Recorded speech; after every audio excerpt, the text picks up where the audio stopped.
From Austin, Texas to Essex, England, this is the Slipstream Podcast. We are back again. We have a royal flush of Red Bull victories to talk about, and we will get to those in a second.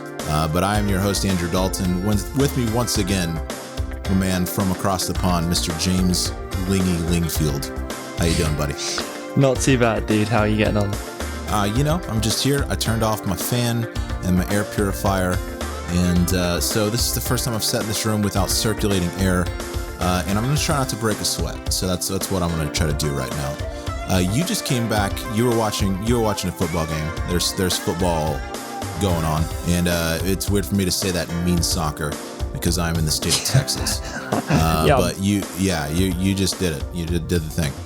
I'm very impressed that you went for the proper name. No, I'm full on in Euro fever. I'm feeling worryingly optimistic about England's chances, and that's worryingly optimistic because every time in the last 55 years that we felt optimistic, there's always been a bit of a crash. Are you aware of like the famous song like "Football's Coming Home"?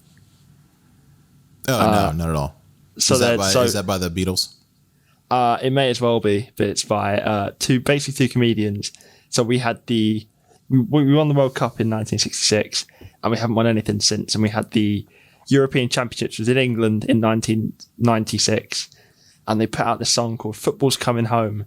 And there's a lyric that said, 30 years of hurt, but sort of like this year's going to be the year. And then they brought out another one, which is 34 years of hurt, and it's gone on and on and on. And we're up to 55 years of hurt now. And I'm worried that it's so close that we're just going to crumble at the end like we always do. So fingers crossed. Not like very much sort of akin to Lewis's tyre blowing on the last lap of Silverstone last year, except hopefully we can actually finish the race like him too. Who knows? So that's a long time to go for a song. So England always chokes. You guys like take it up to the end? Not even necessarily. It's more just we have really good teams and have never really done much with it. I guess like we're chronic underachievers is more than necessarily choking. Which I don't know really what's worse, to come so close yet so far or never really get close. But this year really does feel different. And I know this is going to age terribly when we do an episode after Silverstone and everything's gone crashing and burning like usual. But let's please God hope this year's different. I mean, I'm a Houston sports fan and have been for my entire life. So I definitely know the feeling of coming so close to all the glory and then crashing down in a fiery Hindenburg tragedy into the ground before the entire world audience. So other than 1993 and 1995, 94, 95, and then 2017, with those years excluding, I definitely know how you feel. So you've got the booze, right? You're doing the booze. Yeah, you're English. You just got out of Oxford. Proper. There's a lot of booze flowing. You're probably drinking way more than I am right now. I think we've actually talked about this. Like I think your whole intake is good. So you're fine. You'll be fine. Just stay off the hard drugs, and you will just stay on the booze. No crack. Be good. And then we're good from there. That's my sort of yardstick for anything in life. Have I done crack? No. Am I still alive? Yep. That'll do me, I wouldn't even want to, I don't even know if I'd ever, I wouldn't even want to try that one. Like, I would just be like, someone was like, hey, do you want some crack? And I'd be like, by crack, do you mean nachos? And they're like, no, like actual crack cocaine. I'd be like, I don't know. I don't think I would ever need to do that. I was having this chat with my mates about sort of drugs and stuff like that. One was like, oh, dude, I did, mushrooms. Go, oh, that's so cool. Another one was going like, oh, I did LSD. That's so cool. One guy was like, yeah, I did meth. Like, huh? That's not one of the cool ones. That's not like one of the Project X ones. That's not one of the cool drugs. When you're taking something that Walter White was part of, it's no longer cool. There's no cool drugs in Breaking Bad. They're only like the quite actually sad ones. Yeah. They're meth is like a sad drug. It's like a sad. Yeah. It's like when you're making it in your backyard in an RV. As you do. Yeah. And like breaking it up into crystals and then selling that to people in a Taco Bell parking lot. It's sad. But somehow, if you make it as a large company and then call it Adderall, then all of a sudden you use it to graduate college and you're fine. So that's how that goes. So anyway, enough drug chat on episode 010. Yeah, the Slipstream podcast brought to you by heroin. Brought to you by Pfizer. So, man, we didn't do an episode last week. As you can see, I've got a bit of a different setup.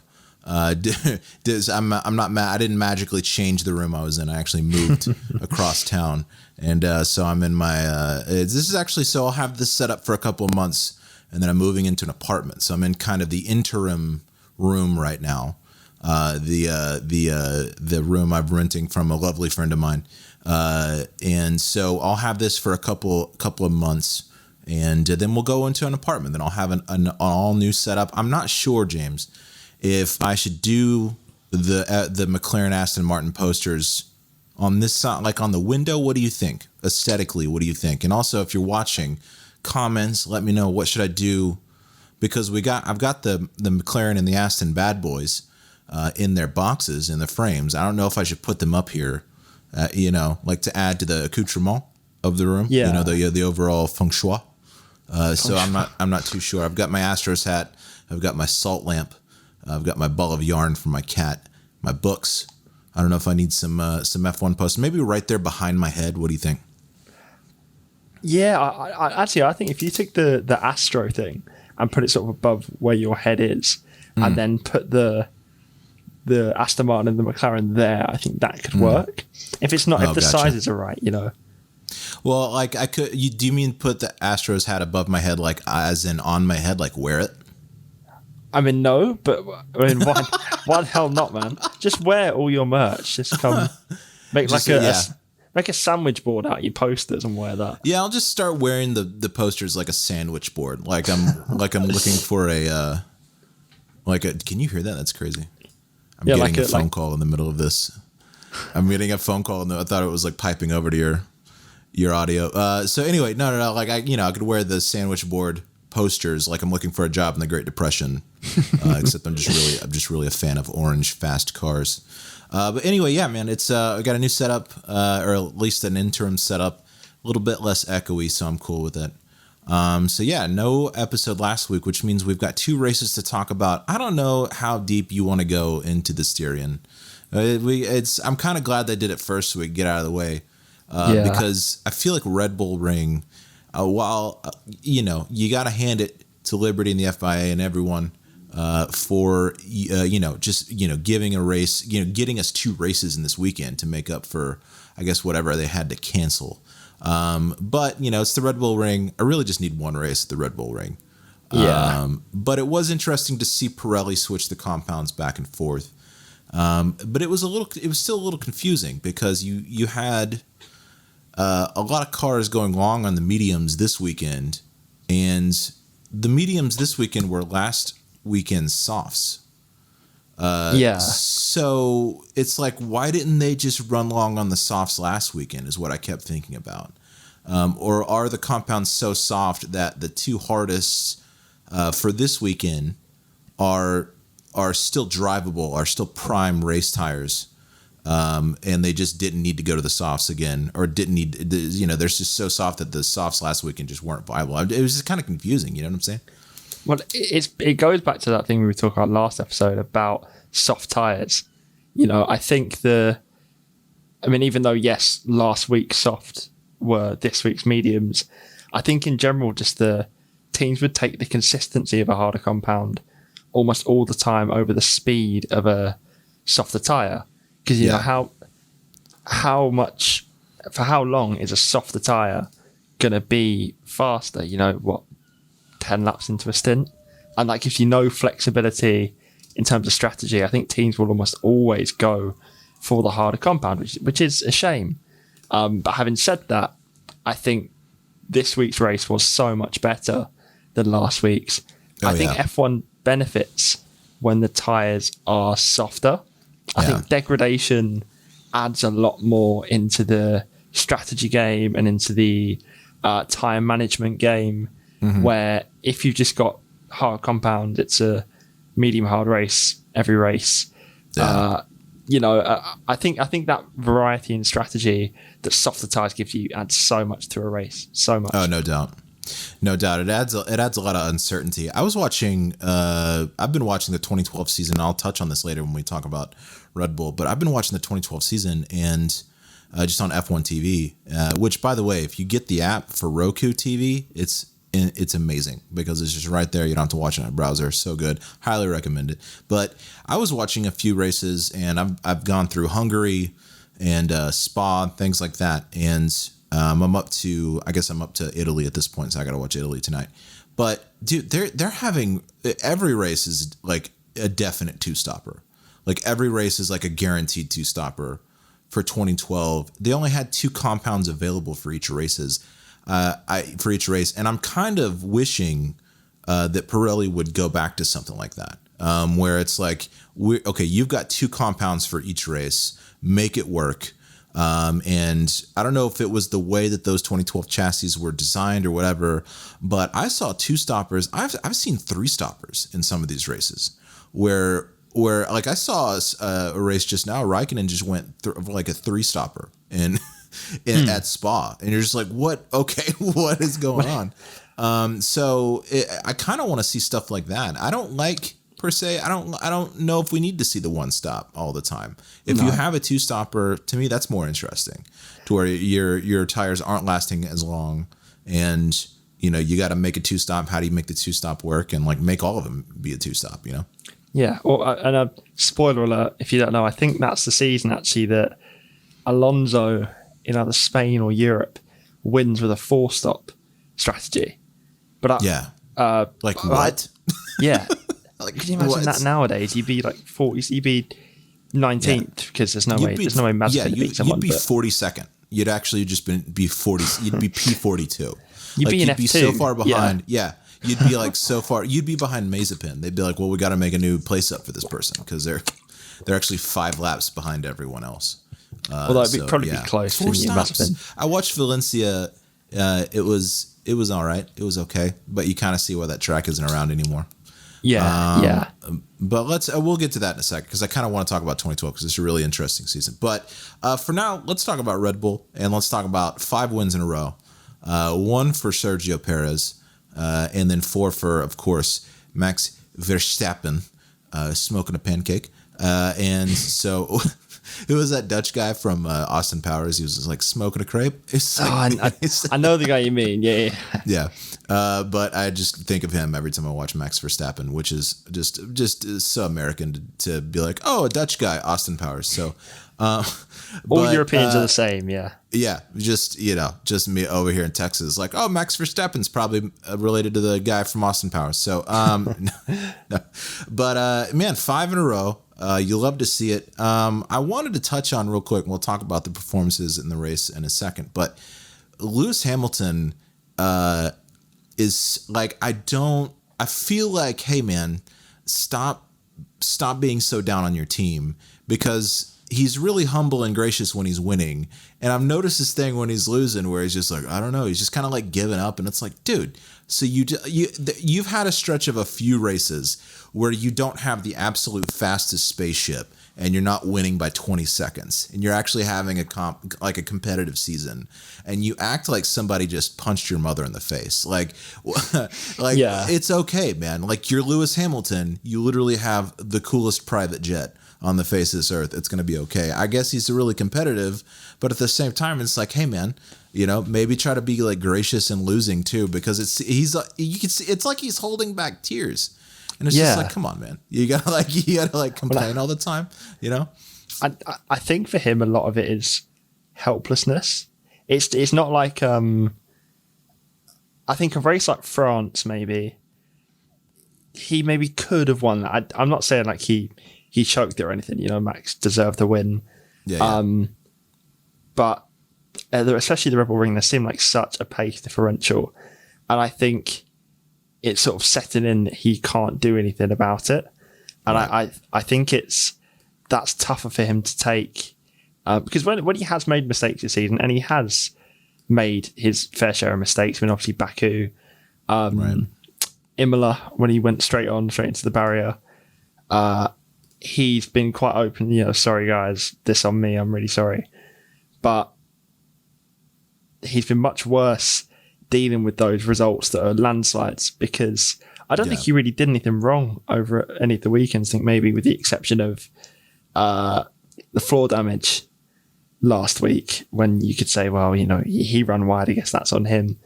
Yeah. But he was a perfectly fine weekend from his point of view, just not good enough in the team's point of view, No, it's just interesting to see Mercedes faltering like this, and they all of a sudden they don't have the fastest car by 10 seconds every race, and you would think that a guy that after every win last year, he was like, still we rise, guys, still we rise, is like so humble. You think when losing he would just be like, he would still have that same kind of like stoicness, I guess.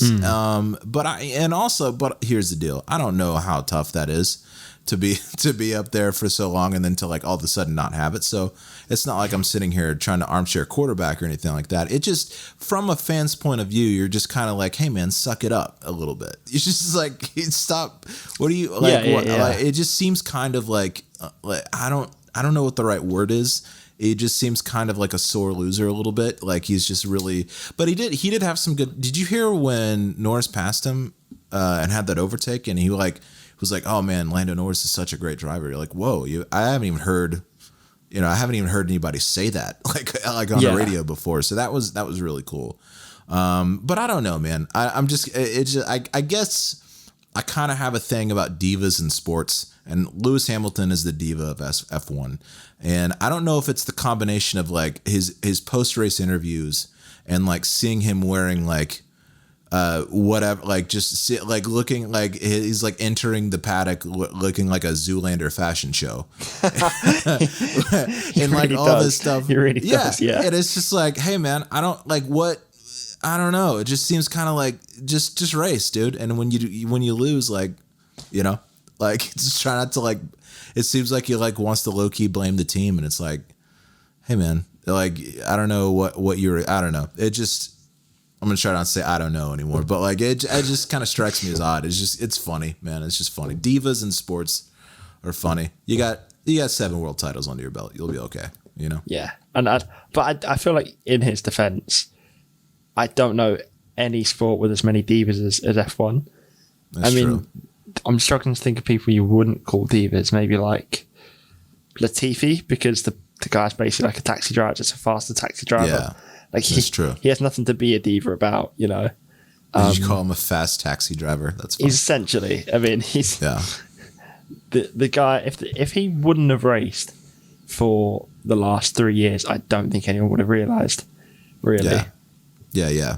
Poor guy. I wouldn't put it past Hollywood to make a movie about a Formula One driver who starts off as like a taxi driver in New York City, and then like hits somebody on the in traffic or something, and gets out of his car, and like some fairy like hits him over the head with some sort of club, and all of a sudden he has like Formula One speed, and it's like he started on the streets. Get out of here! He's like honking a horn. He's like, come on, I got to make the 405. And it's like, and then one day changed it all. That's gonna be Fast and Furious 11. Yeah, Fast and Furious 11 is just. You've got a Ferrari, but that's not as fast as family. You know. And it's just like Vin Diesel. He's like all broken down after 10 Fast and Furiouses, driving taxi cabs in New York. Or just England. Let's make it more appropriate, and he'll drive one of y'all's black cabs in England or something, where it's like those big. I love the shape of y'all's taxi cabs because they're just like boxes, like black boxes with wheels on them. They're about as aerodynamic as a Haas. Really, they're not. They weren't built for performance. Yeah. I could see like a scene in like Monaco, right? It's the Monaco Grand Prix, and the Fast and Furious lads are having like a street fight, like a car chase. He jumps the barrier, and then Vin Diesel accidentally wins the race. Would you put that past Fast and Furious? Because I've never actually seen one. No, the only thing I've seen the ending of number 7 when like the See You Again, like the Paul Walker bit, and I was stunned at how well done that was for like such a stupid, mind-numbingly dumb like action series. It was genuinely emotional. I'd never been more confused at being sad before. Yeah, so you're like, why am I feeling? I'm not supposed to feel emotions with this. I thought Paul Walker's character would just get like cremated by a space laser. Like I thought that's how they'd end it off. I can't believe it was genuinely touching. You know? Yeah, man, he died pretty crazy. He like crashed his Ferrari or something. Just lost control of it, which is insane. You're just like, wow, how do you lose control of a car? Yeah, I guess how do you go so fast in a city that you have to lose control of it like that? It's just weird. You're just like, wow, you're really driving that thing fast, like in the middle of Los Angeles. Like you were really fast and furious. Like that's how. When you say, how can you lose control of a Ferrari so many times? Just ask Sebastian Vettel. That's true. Yeah. Hey, he's here all weekend, everybody. Actually, he's not. He's probably gonna be down at the pub later this weekend. So get him while you can. Tip your bartenders. Okay. Here's the question I wanted to ask you: is Red Bull? Are we seeing the greatest challenge to Red Bull in their history? First of all, is this the best season in Red Bull's history as a team? 15, 16 years? I think they started in 2005, right? Something like that. And is this the greatest season in F1 history, or Red Bull history rather? And if so, is this the greatest challenge they've ever seen, as compared to their 4 championship seasons with good old Seb? Which is a good question, I feel like, because look, we've got 2010, they ended up 45 points clear. 2011, 153 points clear of the runner-up behind there. 2012, 60 points ahead. And 2013, they ended 236 points clear of the runner-up for their constructors title. They are 44 points clear of Mercedes after 9 races. I'm wondering where that total is going to go. If it's going to go down some before the end of the season, but I don't see that happening. I see this lead growing. That's my prediction. But really what I feel like is Silverstone's going to be a good test for that. And we'll talk about that in a second. But yeah, what do you think as far as Red Bull seasons, 15 years? Is this the biggest challenge they've seen? And of course, we've got seasons like 2012 and things like that, which were just all over the place. You had 5 or 6 teams dipping into podiums, 5 or 6 teams pulling out wins that season. You had Raikkonen winning in Abu Dhabi. You had all these other crazy wins. I think Maldonado won in a Williams at some point. I think he won Spain in 2012 in a Williams. And you're just like, okay, all these teams are in contention. And of course, they only won that season by 60 points. How does that compare to a season like this? How do you think Mercedes is going to pull out the rest of the season, assuming Lewis can stop crying after every race? Well, I think you're right in saying that the gap is going to grow. I think the start of the season, it felt like the cars were pretty similar. Maybe Red Bull with an edge, but now super similar. I think it's pretty clear that Red Bull is superior. And I sort of think as well, you have to credit Lewis Hamilton this season with the second best car. He is still sort of easily Max's biggest challenger. You'd say it probably should be Checo, even though he's only just come into the season. But Lewis seems to be quite comfortably out racing Checo, giving a challenge of somewhat to Max. But I feel like Max now has that confidence that he doesn't have to push as much. Max doesn't have to take any risks. He knows if nothing goes wrong on a race weekend, Max Verstappen will win. And then that's going to play the adverse effect into Lewis.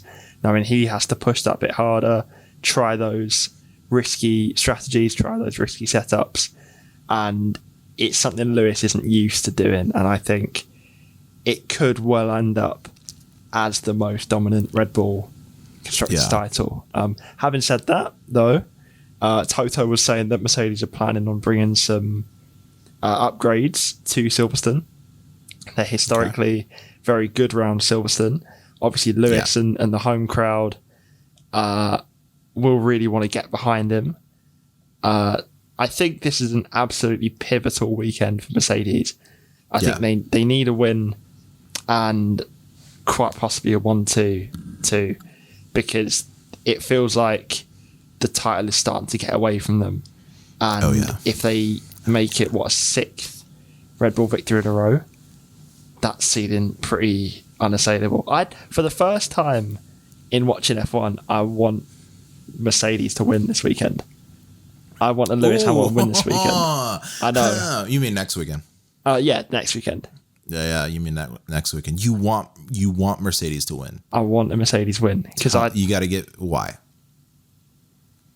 I think I probably do want Max to win the world title of the two of them, but I'd love it to be close. You know, I'd love to go to Abu Dhabi and have like a 2016 situation where, or even 2012. I want Max to earn it. I want to see Max under pressure this season and see how he deals with that. Because I think it would be really interesting if Max has got this lead. He has a DNF and then an unlucky race, and then seeing if he can hold his nerve when it matters. When you've got the most accomplished driver in the history of the sport breathing down your neck, you know? I think that would just be such a spectacle for F1. I think it would be too. I think that's a good point. That's a great point, because you said that and I was like, why would you want? And then you're like, maybe if you want this to be a close battle, then you want to see Mercedes pull out some wins. So I you know what, I'm inclined to agree with you. I don't know if I want to see him win at Silverstone just because it hasn't happened in so long. Wait, Verstappen had a win. They did 2 Silverstones last year, right? Yes. Verstappen won one of those. He won one of them, and then Lewis Seb won in limping 2018, I think. Yeah. And then Lewis won the British, like limping in on 3 wheels, right? That's how he like won the race. Yes, that was the one. Yeah, I think so. Yeah, and so so they split the wins last year. That'd be crazy. So we're not doing 2 Silverstones this year. That's crazy. I guess it's not too crazy because, you know, given the situation, so it's not too surprising. I think it'll be close. I think I'm still gonna Red Bull fanboy it out the rest of the season and want them to win. But yeah, I can see it wanting a close one and wanting to see Mercedes take it home. This isn't their home track, right? It would be Hockenheim, Germany. Red Bull, not Red Bull Ring. Why are we not having Hockenheim again this year? Because F1 and money and politics, and of course, why go to Hockenheim when we could have Yas Marina? Yay! In Saudi Arabia. I know. That track looks terrible, by the way. The Jeddah track looks really awful. Yeah, it looks like Monaco with walls or some shit. I don't know. It looks crazy. It looks insane. It looks dangerous. Like it looks like a super dangerous track. Yeah. I'm maintaining my statement that we should have Formula W open for Saudi Arabia. That would be so. They're not going there, are they? I don't think so. I think even F2 has a certain number of support races that they do, because F2 doesn't even go to every race. F2 has a select schedule, so I don't know.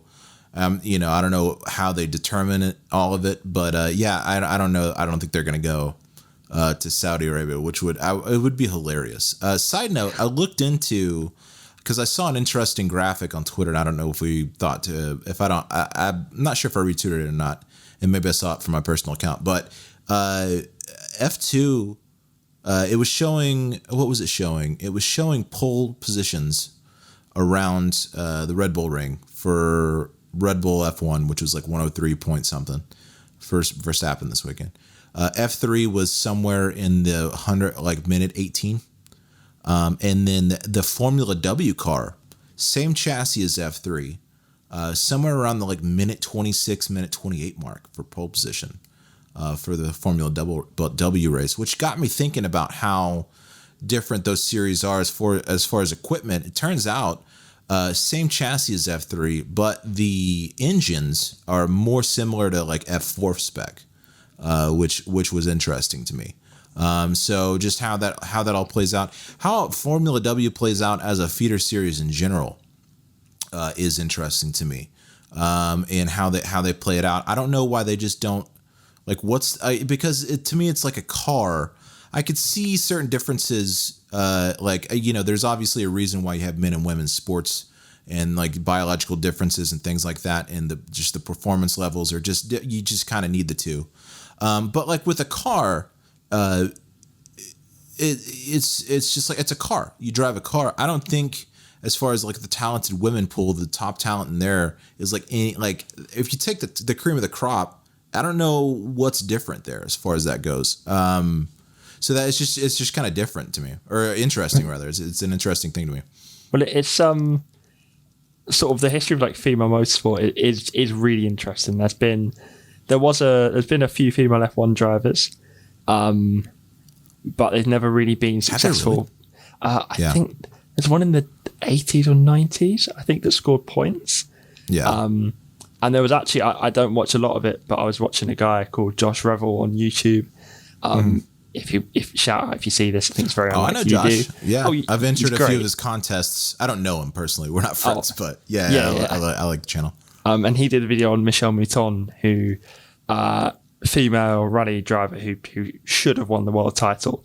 But I'd be willing to bet that a lot of it's a physical sport, F1, and men will have an advantage to an extent. But I'd imagine the majority of the reason you don't see women F1 drivers is access. It's a boy is far more likely to be pushed into karting than a girl because of sort of societal expectations and stuff. And I think if you have young girls being able to watch women on the TV, race in Formula Spec series, it's only going to increase that level. It's like a knock-on effect. It's like if you see the popularity of women's football, like women's soccer, breeds more women football players. It would be great if there were more Formula Spec women Formula Spec series drivers. We had Alvaro Carreton a few years ago in F2, but I think she was pretty terrible. And it's such a shame, I think, when you have these pay drivers that are women that aren't good drivers. I think they sort of tarnish a lot of people's expectations of a female Formula Spec driver. Yeah. Because there are so many talented women in motorsport. And I think it's such a shame when the opportunities are only given to the select few that aren't talented. And I think it'd be great to see that talent out there given a real shot in F3, F2, and maybe F1. Yeah, I mean it's definitely interesting to see. I'm interested to see how this whole plays out. This whole thing plays out over the next 10 years. It'd be nice to not need Formula W at some point because you just have talent. I'm just a proponent of like if you kick ass, you kick ass and you belong there, and it doesn't matter who you are. It just, you belong there if you kick ass. That's the only thing. It's like the great equalizer. Performance is the great equalizer. It equalizes everything. If you kick ass, and it's just there to me, it's like, if you know how to operate the equipment, you got the reaction times, you got the reflexes, you got the talent, the intuition for those cars, you should just be in there. So it is interesting to see how that goes. I think they have like a different Formula W has a different tire supplier. So like different tire suppliers, and like a different engine. It's a different type of engine, but it's like it's around like 1500 cc inline four for Formula W. It's around the same thing for F4 too.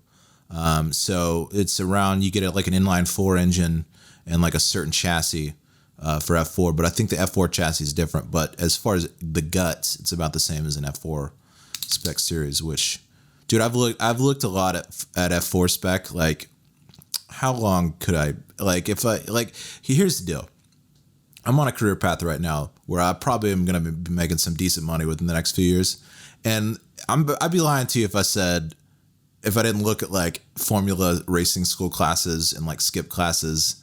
And I wasn't like thinking, like I was like, if I dropped about 75 pounds, what's the price range for this? And they have a lot of Formula 4 series around the United States, which is crazy, dude. So there's a different F4 series, I think, for wherever you are in the world, like geographically. Like US has one, Britain has one. I think there's a couple of Asian series. France has its own, right? For like Formula Renault is pretty much F4. Yeah. So, dude, it's interesting, man. I'm just like, oh, man, I don't know if I'd ever be like, in expectations past like just being able to race, screw it. It would just be fun to do that, right? So dude, it would be, dude. I'm just saying, I've looked at it. That's all I'm saying. Yeah, I don't blame you, man. I don't blame you. I'm like, how much to just buy your own Formula 4 car? Like, how much money? Why not? Hey, look, who needs a Prius? When you go to school, go to Who work. Needs a daily driver? Just buy an F4 car and then have that be your daily driver too. Just go to work, park it in the parking lot. And be like, plenty of headroom. Yeah, man. Hey, nice Nissan Xterra. This is my. This F4 cars are a certain brand, so I couldn't make the reference right now. But yeah. What else we got? What do we got? Lando? Let's talk about Lando for a little bit. Lando. Let's. P3. Again, another Austrian Grand Prix, third place. I like this kid so much. I love Lando, dude. One of my favorites on the grid, if not my favorite driver. Like, he might just be my favorite driver for right now, just this season and in general. I think he's revolutionizing the sport. Honestly, I think he's making it accessible for a lot of people that otherwise wouldn't. You touched on access earlier. I think Lando is doing a lot for access of all sorts, just a different, to reach a different audience, to appeal to a different audience. I know that a lot more Americans know who Lando Norris is than they know who Lewis Hamilton is, which is crazy. Really? Just because he's so popular in like the Twitch streams and stuff like that. And he's got a way about him. He's super. I just like his demeanor. He's like super, like just kind of like chill. He's very humble. And he could rip a P3 podium, and then you interview him afterwards, and he's just like, yeah, I guess I'd raced, huh? I was a race. It's just like, okay, man, like, how chill can you be? But it was good to see him pull out a P3. I don't think these penalty points that he's getting, that he's racking up, I don't know if I like this system, this penalty point system, and racking up a potential ban for a bunch of offenses that really don't amount to much. The drivers don't even regard them as dangerous offenses with some of this stuff. I mean, I can get crossing white lines to the pit entry, especially at Red Bull Ring, where that pit entry is just wild. And then things like, not yielding for double wave yellows and stuff like that. But the kind of like in the middle of racing, running people off the tracks during an overtake and things like that, I get why you'd maybe have a time penalty at some point, maybe a 3 or 5 second time penalty that you have to serve in the pits or whatever. But these lap penalty or these license penalty points, I don't know. I just think the system needs to be reworked, maybe just so we're not getting somebody disqualified from a race for racing, like, essentially. Yeah. Well, I'm curious actually on that topic, what you thought about Lando and Checo's penalties. Mm-hmm. I feel like FIA should have talked to him at some point, but like I don't think they're worth license points. I just don't think it's worth license point. I think you're racing hard is what's happening. And I think that he definitely should have left Sergio room. He should have left. And Sergio should have left Leclerc room on those two incidents that he got, but he got time penalties. He didn't get penalty points. I don't think so, right? Unless I'm wrong. I don't know, actually. Yeah, I'm not sure. Actually, I could check. But I feel like something should be done. I mean, there definitely isn't something they should just sweep under the rug and act like it didn't happen. But I don't know if the penalty point system is the best way to go about it. I think that should kind of just be reserved for things that are truly dangerous, I was sort of, I think the commentators were a little bit biased. Not so much biased. I didn't agree with them in that the penalties were harsh. I think they were fully deserved. You know, you just ran a guy off the road into the gravel. You know, you can't do that. I just wish that penalties would be sorted in a different way. Like 5 seconds seems quite a lot for something that cost. I mean, it cost Leclerc what, a second or two. Like I wish like the FIA could like get on to Checo, say let him pass, or have a 5 second penalty, or lift for 2 seconds, or because five seconds feels like such a severe penalty. And I think actually having people finishing the race with time penalties really takes a lot away from the spectacle.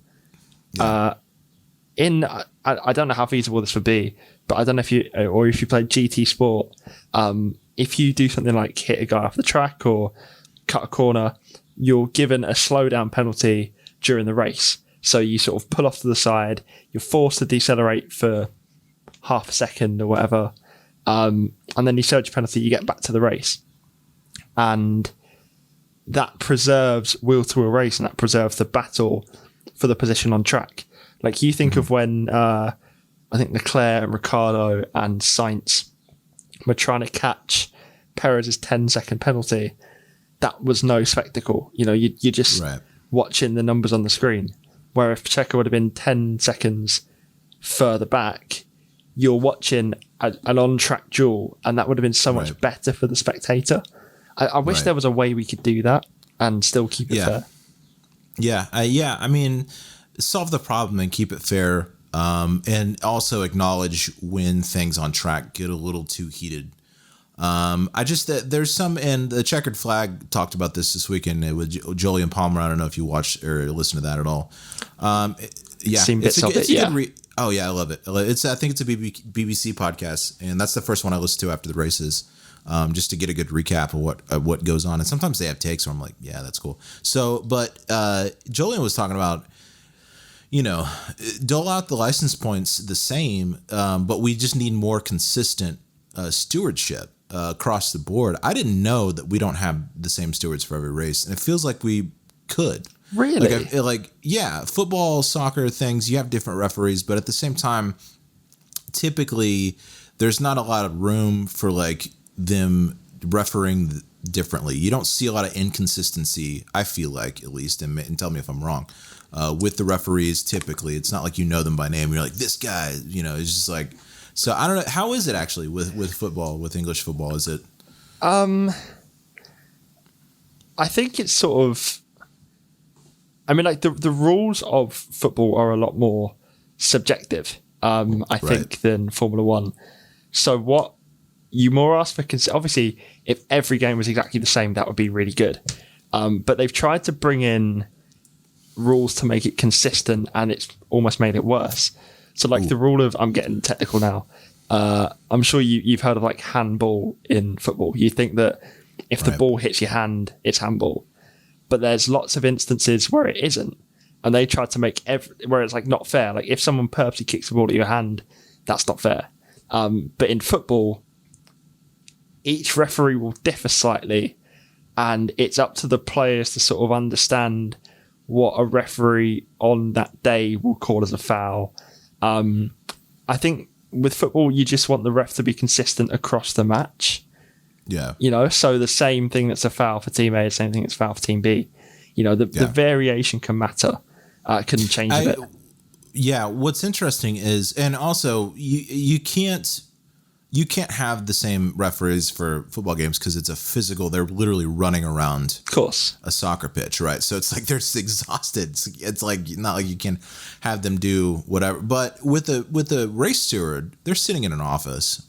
You know, they're race. You know, why can't you have race stewards that just are the same forever? Well, you can't have the same 5, 7, however many stewards. I don't know how many stewards they have per race, but like, it just seems like some of them interpret the rules a little differently. And I think if you had some different stewards, you wouldn't have seen. You had, I think, like 12 license penalty point doling outs for the Australian. It was just crazy. This last weekend, it was like 12 incidents for the stewards' offices, and it's like, I don't know if you would have seen that amount had you had maybe somebody that was at another or another race, and not to say that there should be any more or any less necessarily, but like shouldn't you just have that kind of across the board all the time? I just feel like they should be a little bit more consistent. I feel like the rules are pretty cut and dry most of the time. I know there's been some weird stuff going on with track limits this year, but maybe have the same stewards every race. I don't know why they can't. And I'm not a logistician, but like why can't you just have the same guys come and sit in the office and watch the race with like a notepad? I don't know. It's weird. It's weird to me that you're just like, oh, different race, different stewards. Like, okay, why though? Yeah, I get you. Yeah, definitely. Well, we'll see. I don't know. Norris shouldn't get banned though. I don't think he should get banned. Yeah, that'd be a shame, I think. Yeah. Although on the same note as penalty points sort of being strange, and I agree with that. I remember hearing that Mazepin was on 10 in his year in F2, but when he went to F1, that reset. Yeah. Now that to me doesn't seem logical. What he did in F2 was still dangerous just because he's still in F1, Yeah. I think that's the one time I think it should stand, because otherwise the guy... Actually, has he got many penalty points now? I think he'd got one for ignoring double yellows in Austria. I can't... Oh, he blocked someone in quali. Blocked 7 quali in Bahrain, yeah. I don't know how many points he has. I don't think he's on that many. Can we look... You should be able to click on the driver on the F1 website and just see how many license points they have. But you don't. Highest race finish, 14th, huh? I don't know. I know Lando has 12. It'd be weird if Lando had more than... Wait, Lando has 12, isn't that... Yeah. He has 10 or 12. Right? I think it's 10, because I think 12 is a ban. I think Checo's on 10 too. There we go. Let's see. Let's take a look.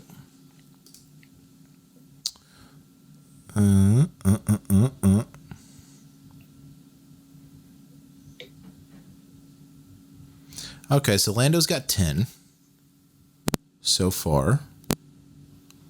And it looks like... so Mazepin has 5. Lando has 10. That's crazy. George Russell actually has 6. Man, they kind of rack them up. That's crazy.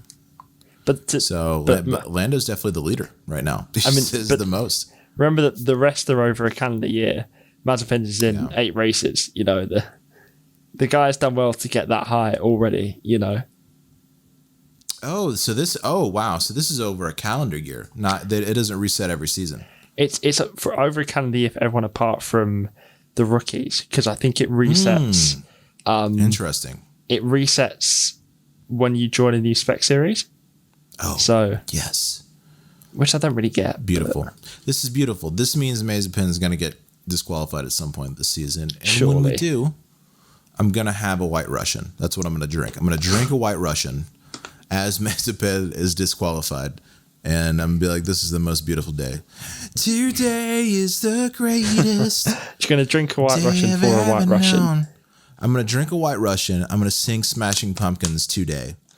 And we're just going to have a glorious day on that day when we don't have to watch Nikita Mazepin sit in a car. It'll be beautiful. What else we got? We've talked a lot. What do we got? Australia is out. Australia's out. And I don't like it. I don't like that at all. I don't like it. Hey, Australia's out. I don't like that. I want to see Albert Park. And I don't know why. Australia, get your shit together, What's going on? What do we know? We're talking about November. What are you doing? All right. I don't understand it. So wanted to see it maybe 2 times Coda, which I'm fine with, being that I live 15 minutes away from the track. So I'm cool with that. In that sense, but I wanted to see Albert Park, man. I wanted to see the new changes to that track. We're hearing whisperings of maybe no Japan either, and I don't know. That's still on the calendar, but no Australia is definitely confirmed. How attached are you to Albert Park? What do you think about this? I mean, the circuit isn't great. I can take or leave the circuit, but it's more the atmosphere. The atmosphere is great. Australia, and again, I'd have been interested to see how the changes changed. I don't actually think they'd have helped that much. If I'm right in saying they got rid of a few braking zones, like they opened up turn 3, I think, the sort of where you sort of brake into the right hander that comes back into yourself, and then you sweep round to the left. And they opened up another corner as well. Who knows? Yeah. Who knows? They didn't mess with 11 and 12 though, which was like it's the hardest. God, you were turn praying. to play on the game. I've never done a league race around Australia without seeing you in the wall in turn 12. Poor guy. I don't know what it is about that left right 11 12, but it is the hardest turn to race with with a controller. It is the worst thing I've ever seen. I dread it every Australia race, and they didn't change it, so that means it's going to be there next year. But let's hope the PlayStation 5 controllers are a little up to the task more. So we'll see. Bless you. Bless you.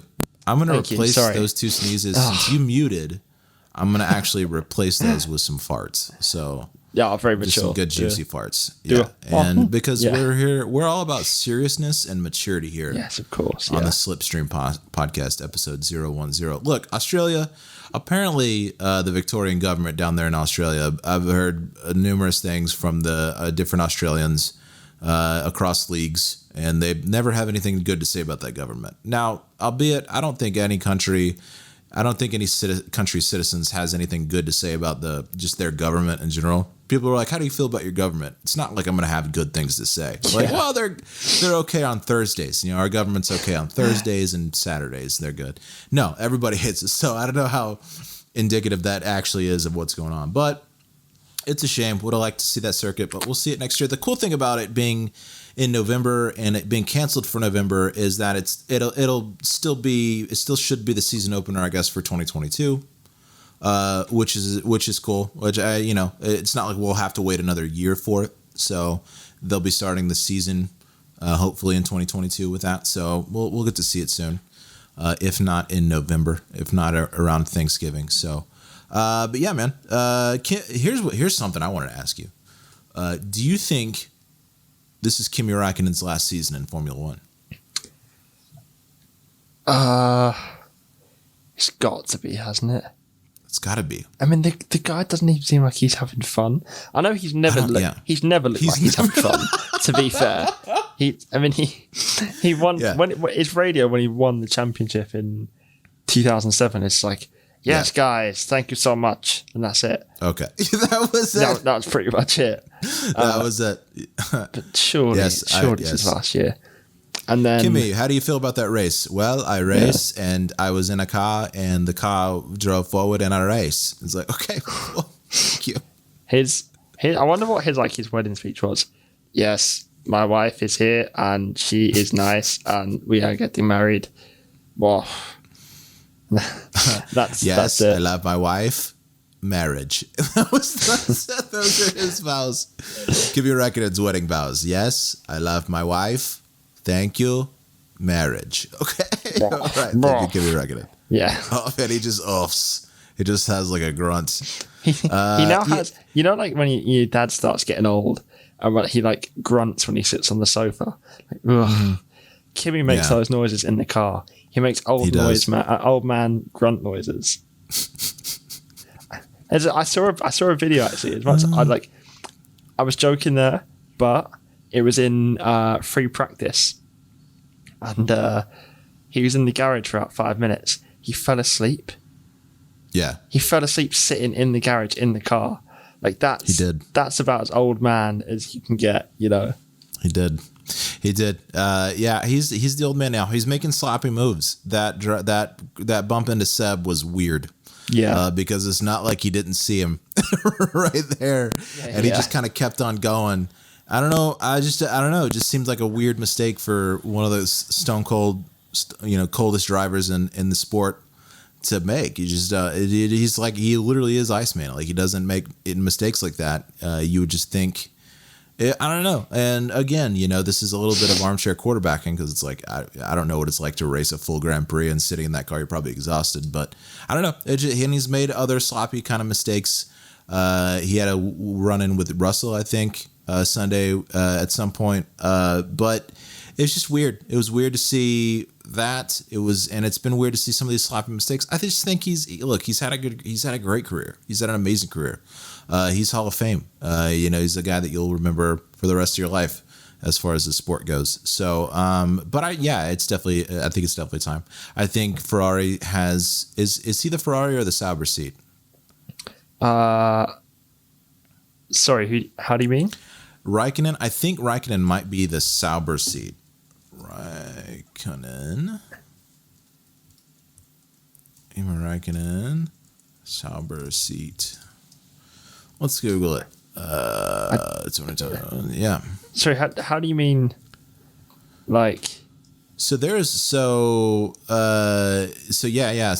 the Sauber seat. So Alfa Romeo. I don't know if you're aware of this. So Alfa Romeo is one Ferrari seat and one Sauber seat. So Ferrari pulls a junior team up for the Ferrari seat. Giovinazzi's the Ferrari seat, and Sauber chooses the other seat for Alfa Romeo because they're still technically Alfa Romeo Sauber. I don't know. Did you know that? That was interesting. I didn't know that. I found that out a few weeks ago. Yeah. So Raikkonen is in the Sauber seat. I don't know who they have for Sauber junior team right now, but I imagine they probably have somebody that they could probably put in there next year and give Giovinazzi a run for his money. I don't know. We'll see how the car shapes up. But I didn't know there was a Sauber junior team. Yeah, there's still a Sauber seat. So. Sauber is crazy. Like I said, I've been watching the 2012 season, and Sauber is quick in 2012. Like they've got Checo and Kobayashi in that seat for 2012. Kamui. And that dude was P2. He was front row at Spa, and I completely forgot about that accident that happens with Alonso and Grosjean, a little baby Grosjean in that Lotus. But yeah, dude, Sauber was quick in 2012. They had a great car. Checo, I think it was either China or something. It was like China or Malaysia. It was Malaysia where Sergio was like P2 for a really long time in that race. Oh, and he bottled it and he missed his braking point in the wet. Something, yeah. Yeah, they kept him out on inters for too long. They kept him out on inters for like a lap or two too long for whatever reason. He was too focused on catching Alonso in the Ferrari and didn't pit. He should have pitted at the same lap that Alonso did, and he just didn't for whatever reason. So, but all that to say, yeah, Sauber was quick in 2012. Man, it was crazy. That's a crazy season to watch. I'm really excited to watch the rest of the season. I've just been watching those races as I go to bed at night, so it's really fun. Sauber was quick. Lotus, which is now Alpine, was Lotus Renault, turned into Renault after Lotus, and then now it's Alpine. So they were quick. They had an amazing engine, an amazing aero package in 2012. I don't know if you remember that at all, but they like a pure pace. That Lotus was quick, especially in dry conditions, in the right conditions. And so it's wild to see all these cars. Merck was just getting cucked the whole time. They were just Rosberg and Schumacher were just not. They were just 6th and 7th. They just weren't. So it was like funny because it was like right before Mercedes got really quick, and then you had Lotus, Ferrari, Red Bull, Sauber kind of in that mix. Force India wasn't that far off with Paul di Resta. And then you had Williams up there. So Williams was kind of killing it. But man, it was such a crazy season because Paul di Resta, Nico Hulkenberg in the Force Indias. And then you had Bruno Senna and Pastor Maldonado in the Williams. Bruno Senna, obviously the nephew of Ayrton. So you got a Senna racing. And so you'd see these battles where you're just like Bruno Senna versus Fernando Alonso. You're just like, this is fucking insane. This is cool. Where was Ricardo? Was he at Toro Rosso at this point? Toro Rosso, yeah. And they had the Ferrari engines at the time, which is really interesting. That's weird. That was back when Toro Rosso had the Ferrari engines. And man, it was just crazy. It was crazy. I don't know if they're my favorite generation of car. There's like 2.4 liter V8s or whatever. They didn't have a lot of torque necessarily. But I don't know. It was just, so this is like the late mid 2000s cars were a little bit more powerful, a little bit more twitchy. So that it was kind of an awkward era but it was an era that, again, Red Bull dominated from 2010 to 2013, where you had these V8 engines, and they weren't quite the V8s and the chassis of the 2000s, and they were right before the hybrid era. So it was like they were kind of squeezing the last drop out of these V8s, these aspirated V8s, before completely switching packages. It's just a cool season to watch. So that crash though at Spa was just insane. It was just crazy. He just went over. I think Alonso got knocked out a bit. Like, I feel like he kind of got knocked out. Like, he just got the wind knocked out of him or something, because that Ferrari comes to a stop at the end of turn one. Lewis Hamilton's right here, and of course Alonso's right here, and he's just in the car not moving. You're just like, oh shit. Yeah. So that would have been crazy to see live. You're just like, did Fernando Alonso just get knocked out? Like, what's going on? Yeah. But yeah, man, 2012. Watch it and email us. Talk to us about it. Hey, talk to us on Twitter, you know? Hey, listen, email us, Slipstream Podcast, Twitter, at the Slipcast. Look, you'll find us on Apple Podcasts and Spotify and YouTube, and just knock on that like button, all right? Just give it a little rub. Give the like button a little rub, you know? And I'll say this once we wrap it up, but, you know, the like button, give it a little good little tap, you know, just a little love tap, smash it. Poke it with a pin if you want to. But anyway, yeah, 2012 is cool. That's my spiel on 2012 because that's a cool season.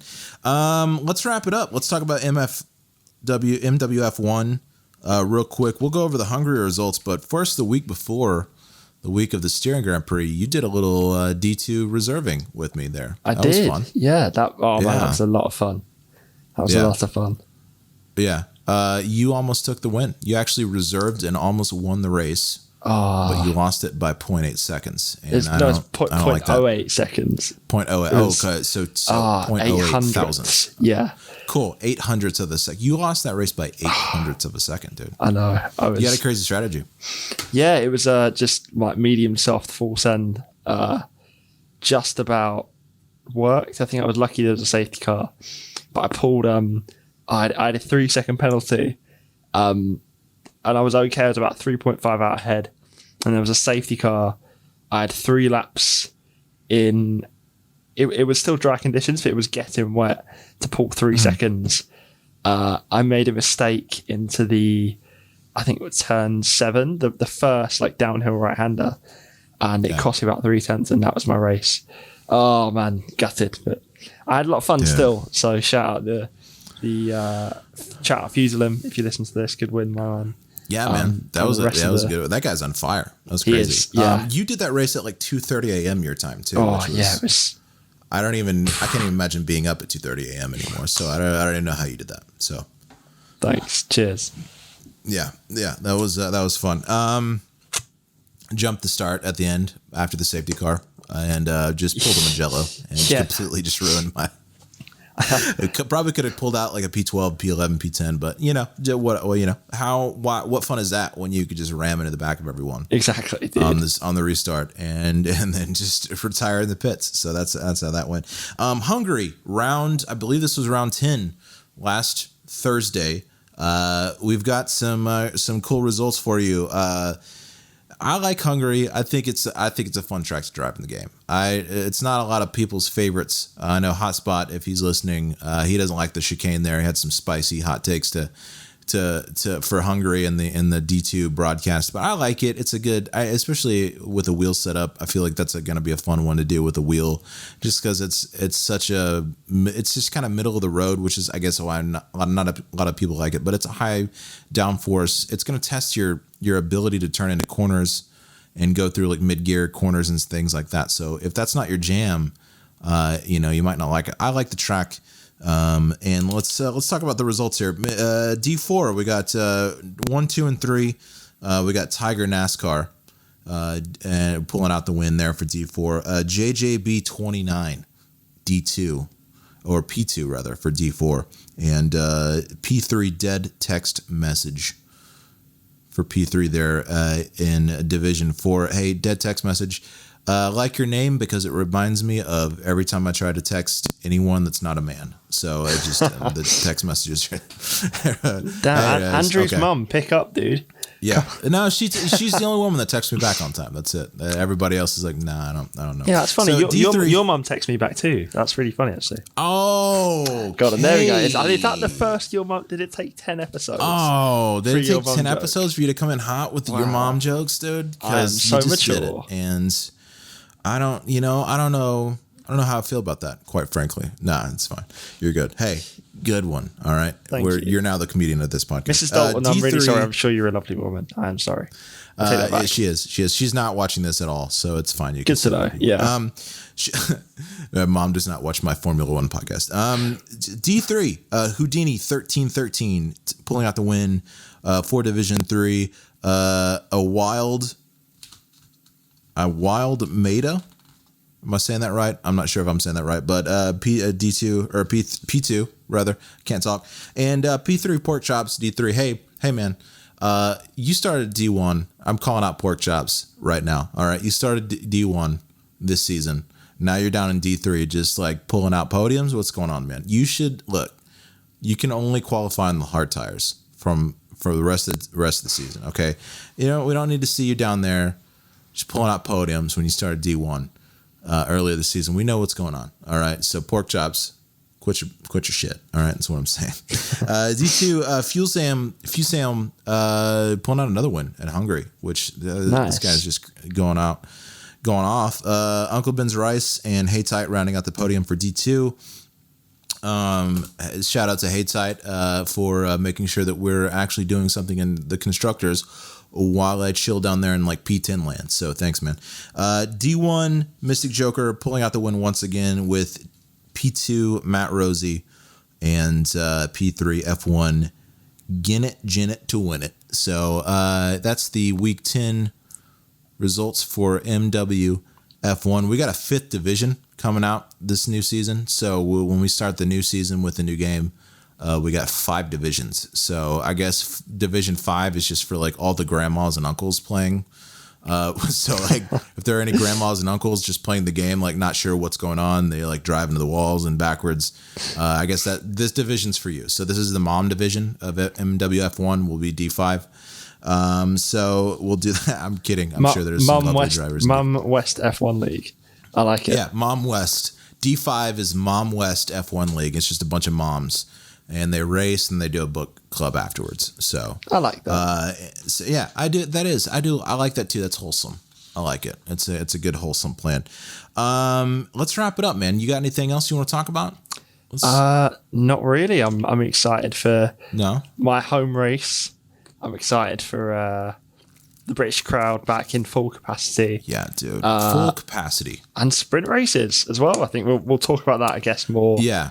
At the time. Or probably next week, but we'll do a next week episode. Yeah. Let's talk about sprint races next week because they confuse the hell out of me, and I need to do some reading up on the whole format and what's going on, how they choose the grids. So I'm not good at math, so I'm gonna have to read up. So that's what I'm saying on the sprint races. So, dude, I am so jazzed to see a full capacity crowd in England. I think you guys have been hit pretty hard by this whole thing last year, and it's good to see crowds again. Do you guys got crowds at the football games yet, or are they closed doors for right now still? So it's the Euros is I think 50% capacity, and then the final, which is next Sunday, Sunday coming up is 70%, and then from the 19th of July, that's when everything's meant to be back to normal. So cool. Let's hope. Cool. Let's hope.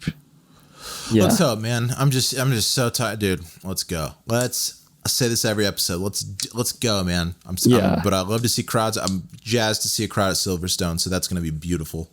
Seeing an empty Silverstone last year was strange. Yeah. The other ones you can kind of get away with, but not seeing it at Silverstone, you're like, this is a crowd's circuit, So yeah, love to see it, and we will be back next week. Everyone, email us slipstreampod@gmail.com, Twitter the Slipcast @the Slipcast, and YouTube, all the good places. Like, subscribe, and send us your questions, comments. Let's get a discussion going, just on let's just talk about everything. Slipstreampod@gmail.com is that email address, if I said that wrong first.